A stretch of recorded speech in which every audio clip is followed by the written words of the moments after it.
एक मुलगा शाळेत नेहमी गैरहजर असायचा. वर्गात त्याचं नाव हजेरी दरम्यान वारंवार अनुपस्थितीत वाचलं जायचं. अखेर वर्ग शिक्षकांनी ठरवलं, हा मुलगा रोज शाळेत का येत नाही याचा शोध घ्यायलाच हवा. एक दिवस त्यांनी त्याच्या घरी भेट द्यायचा निर्णय घेतला. जेव्हा ते त्याच्या घरी पोहोचले तेव्हा पाहिलं की तो मुलगा घराजवळ असलेल्या वीटभट्टीवर काम करत होता. अंगावर माती, चेहऱ्यावर थकवा आणि डोळ्यांत लपवलेली वेदना. शिक्षकांच्या हृदयाला हे दृश्य चटका लावणारं होतं. शिक्षकांनी त्याच्या आईवडिलांशी संवाद साधला. तेव्हा खरी परिस्थिती समोर आली. त्यांचं कुटुंब अत्यंत गरिबीचं जीवन जगत होतं. रोजचं पोट भरणंही कठीण झालं होतं.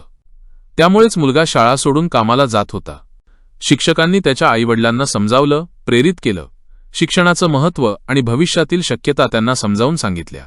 आईच्या डोळ्यात पाणी आलं आणि तिने मुलाला पुन्हा शाळेत पाठवण्याचं ठरवलं. त्या दिवसापासून मुलगा शाळेत नियमित येऊ लागला. शिक्षकांच्या मार्गदर्शनाखाली त्याने मनापासून अभ्यास केला. काही वर्षांनी तो 10वी उत्तीर्ण झाला आणि त्याचं शिक्षण थांबलं नाही. सरांच्या सततच्या प्रोत्साहनामुळे आणि स्वतःच्या मेहनतीमुळे त्याने पोलीस भरतीसाठी तयारी केली आणि यशस्वी झाला. सरकारी नोकरी लागली.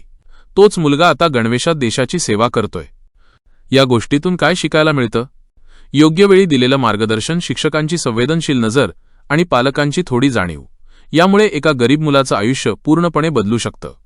शाळा केवळ ज्ञान देत नाही, ती संधी देत असते, जीवन घडवत असते.